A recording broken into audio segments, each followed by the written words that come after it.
Welcome to Class 11, Austin Community College, Advanced Woodworking. Last week we glued up our lower frame and our upper frame. This week we're going to mill our bottom slats to final width and thickness and length and tenon them. We're going to install the drawer stops. For our bottom slats, we'll go back to the joiner, we'll reflatten one face, we'll mill to final thickness, we'll edge join and mill to final length. We'll go to this cut-off saw and we'll cut them to final length. We'll shoulder cut all the way around and create our tenons using the tenoning fixture that we built in the first round of tenoning. On these drawer stops, we're going to place these exactly so that when the back of the drawer hits them, it gives us our 1/8 inch reveal here. This is a 1/4 brass insert. We'll drill a 3/8 inch hole, set it down far enough to where this little neoprene bumper will be recessed all the way so we can install the drawer and then raise the set screw to stop the drawer. All right, the first thing we're going to do is to mill our bottom slats. Let's get started with that. We want to check our depth of cut here. So with the flat on the outfeed table, we can just see that small gap on the infeed table. It's about a 32nd or less. You can hear that little bump up. Now let's put the guard back in place.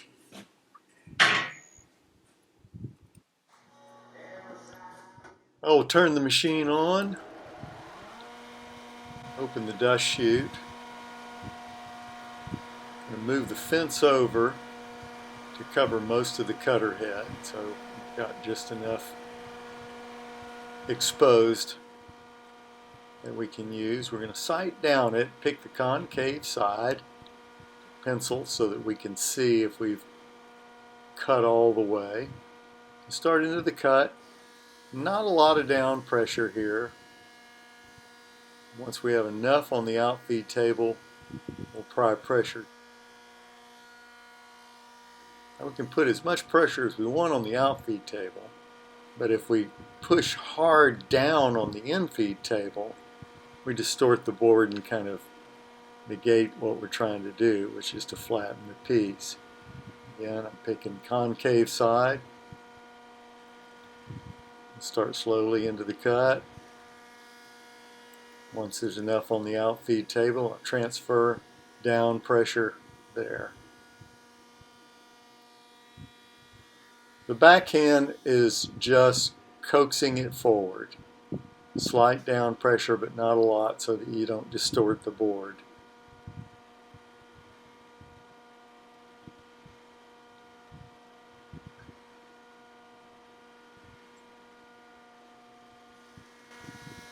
Now as I go into this cut every time, I'm actually looking at the side grain and making a call as to which direction to feed it.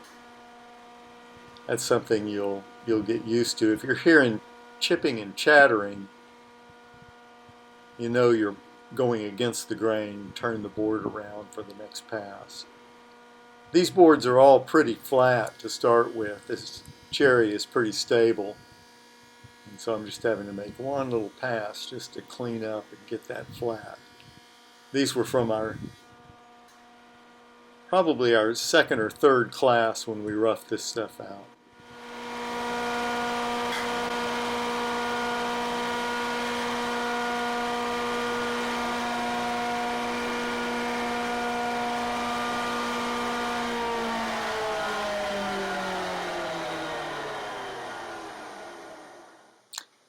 Now we're going to set the depth of cut on the planer. That little gauge is 0, so I'll come right up and touch it and go about a half turn more than that.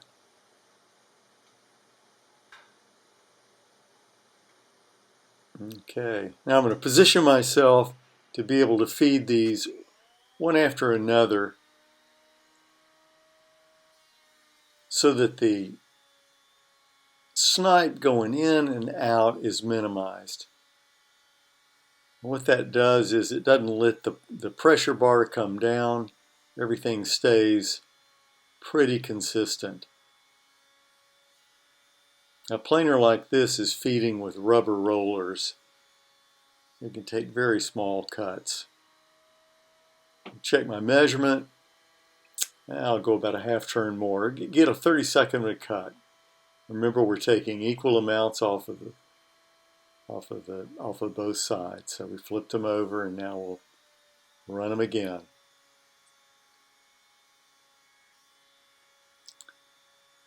You're more likely to end up with flat pieces if you remove the same amount of material off of both faces.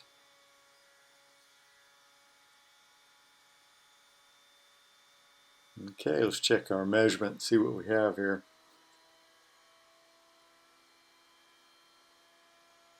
Very good. Looks like they're doing pretty good. I want to see if they're still staying flat, so I stack them together.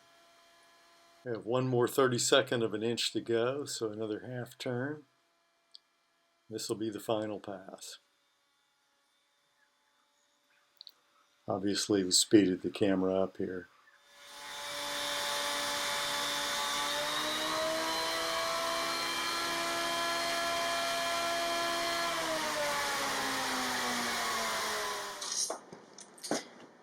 We're going to edge join these bottom slats. First, let's confirm that the fence is actually square. When we put our piece up against the fence, from above, it looks like it's tied up against the fence. But if I just peek at this front, I can see that I'm going to have to push it up against the fence so that when it cuts, it's going to deliver a square cut. I'm going to speed this part of the video up. You're making sure you're up against the fence. You can see there's not a lot of down pressure anywhere. The joiner's sharp, the fence is square. I'm just making sure I'm up against the fence. I was double checking there. Well, once I've got a nice flat square edge, we're going to plane them to the final width. I'll set that handy little gauge. I really like the opportunity to plane to the final width because you end up with such nice surfaces. Everything is very consistent. There's a lot of anxiety about, oh, well, I have this very thin surface, but if you just set it flat on the feed table, once that roller catches it and pulls it through, it stays there. So you'll notice I'm flipping them over, taking equal amounts off of both sides. Check the final size, and we're there. At the table saw, we're going to cut these guys to length first.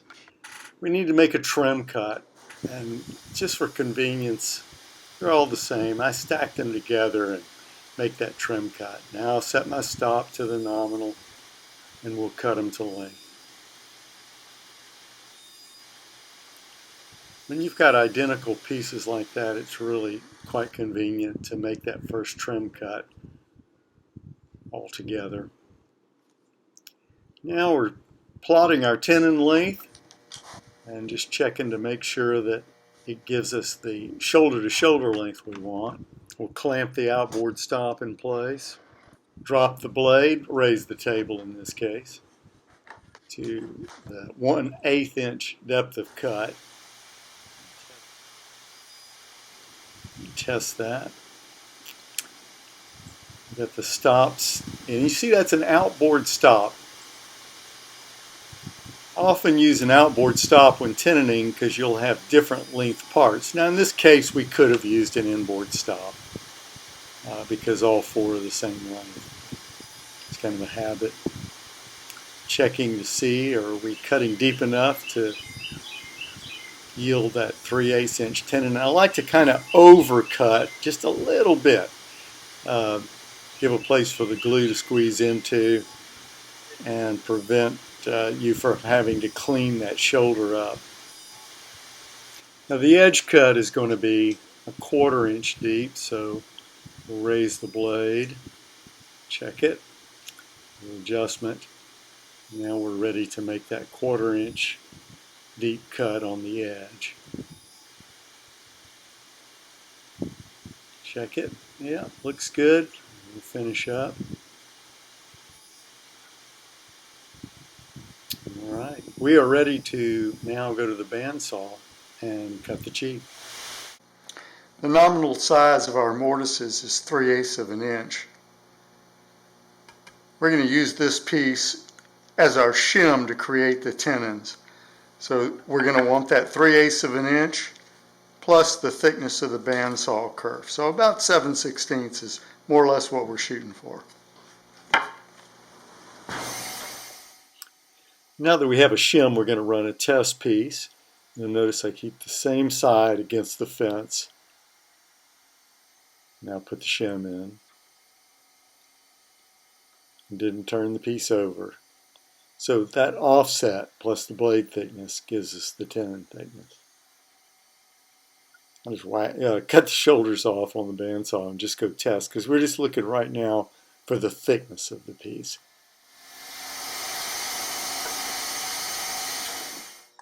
Okay, let's test this fit. Boy, we're close. It's still just a little bit tight. So we're going to just take just a little bit more off of the shim and try again.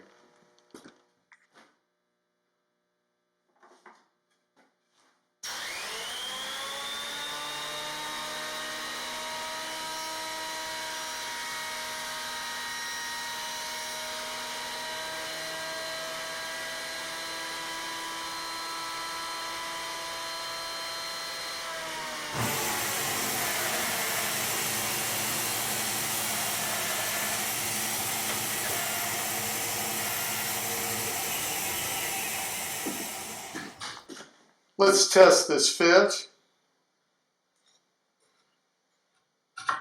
Okay, very good. I think that's what we're looking for. We've got the thickness now.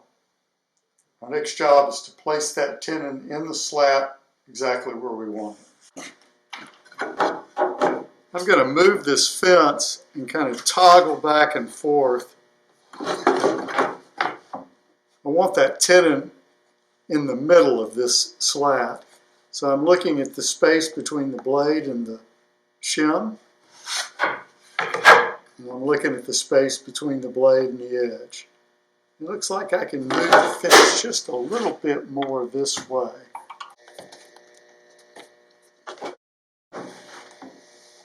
Take a look at that. And look at the shim. Looks like to me we're pretty well ready to go. We'll want to, just in case, we'll want to mark top and bottom of these, run the same side up against the fence every time.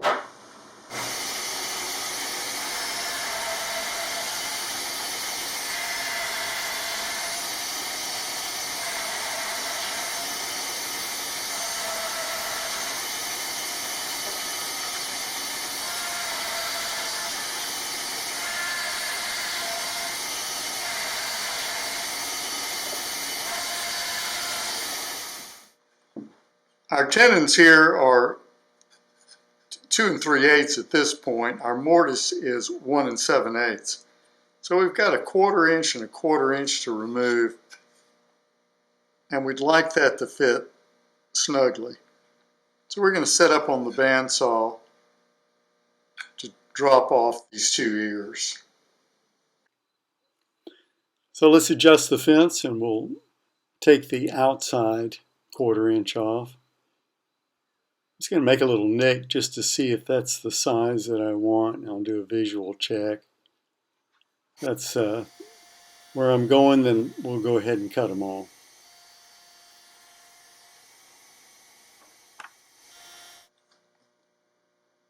We finished cutting those tenons out on the bandsaw and have ended up with square tenons. And as you recall, they're going to go into those round mortises. And so what we're going to do is set up on the router table, use a 3/8 inch tenon. We're going to use a 3/16 inch radius bit. We're going to raise it up through that board right there. We've drilled a 1/2 inch hole, a little bit bigger than a 1/2 inch hole, to allow the bit to come up through. So we'll turn the router on and raise it up.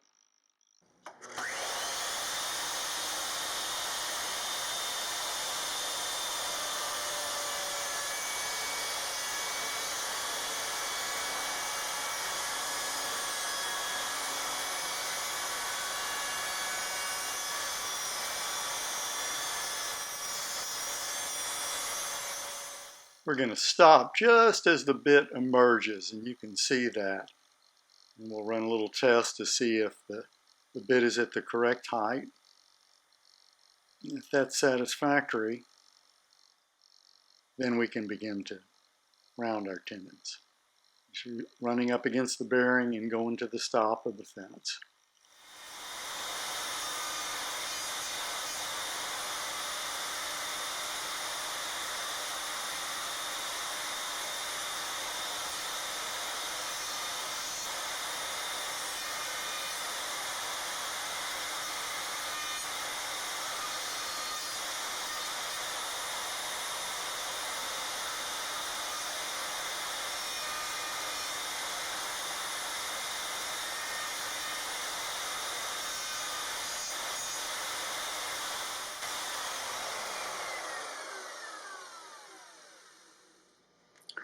Now you can see we've got a good start on these roundovers to fit into the round mortise. We're going to set up at the bench now and finish taking these sharp shoulders down. So we're just going to lay the chisel on the roundover we created over at the router table and just pare these down in that same line. This is not a very time-consuming thing. It's kind of fun. All we're doing is following what's already there.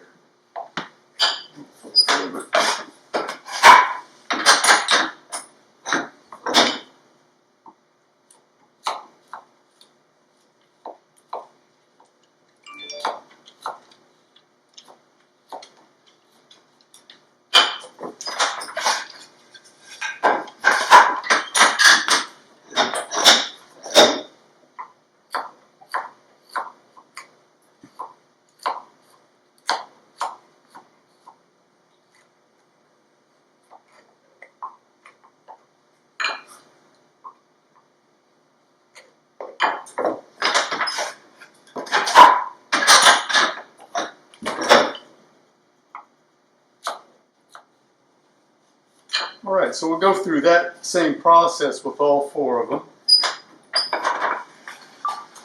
And then we'll stand it up in the vise like that. And we'll come and sand those perfectly round so they fit beautifully into the mortise. The next step is to strip out some sandpaper to use like this to get those roundovers to be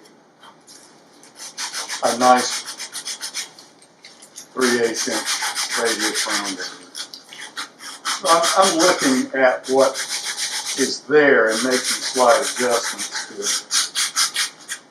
One thing I want to caution you with is you can cut into this shoulder with sandpaper. So you want to be careful that you're not doing that.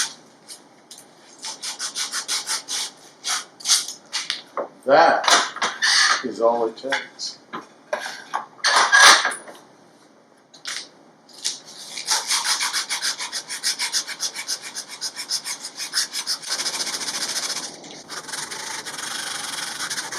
Remember, every tenon is going to get fit into its mortise. You can see that this is labeled number 1.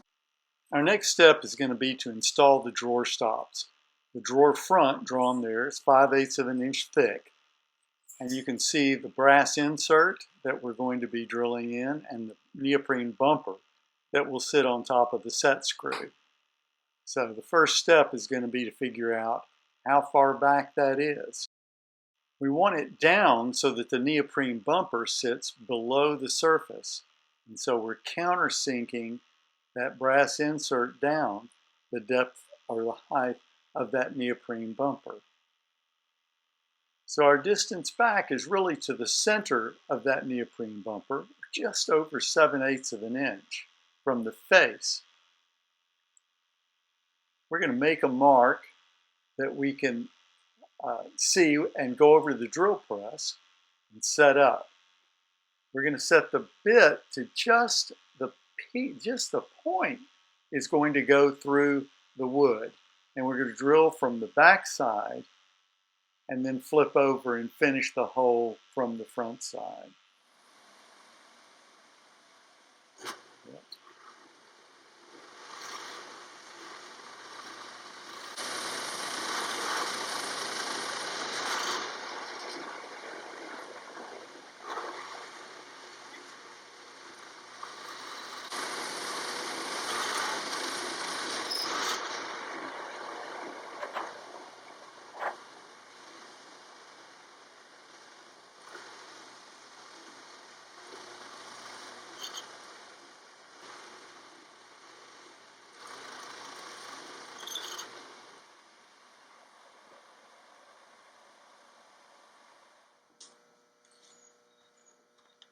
I'm going to install the brass insert into the 3/8 inch hole we just drilled.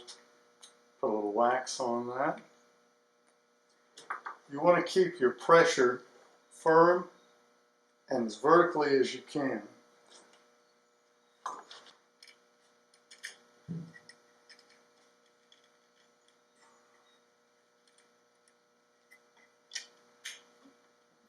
Check, see how I'm doing. Looks good in that way.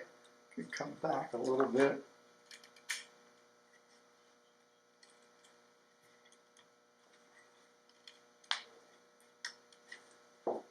Once you get a certain amount down,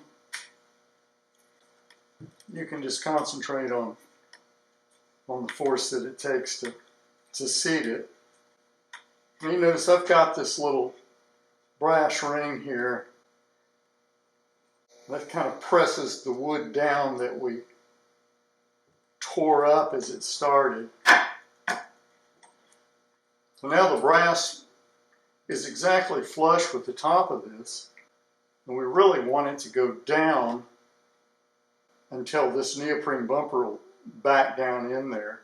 I've got this marked with some tape to tell me how far I need to go. So I've taken that little flash ring off, and now I'm going to drive this the rest of the way.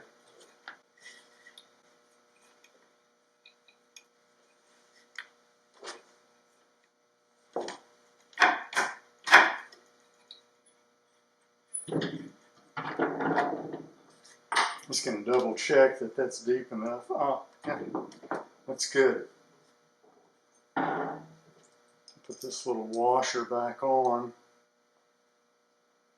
These brass inserts they have, and by the way, these come in stainless steel, and I recommend that as well.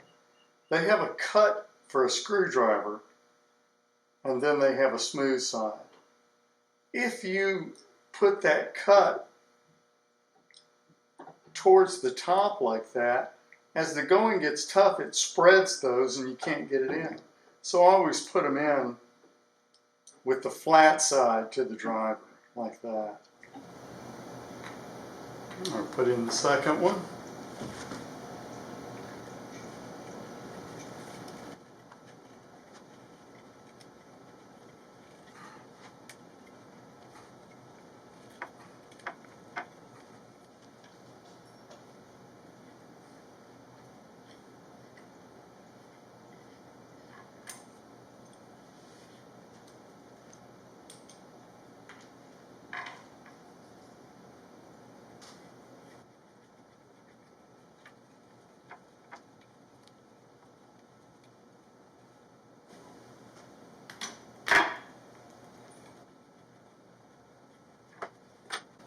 With our drawer stops installed, now sand all of this surface flat and wax it.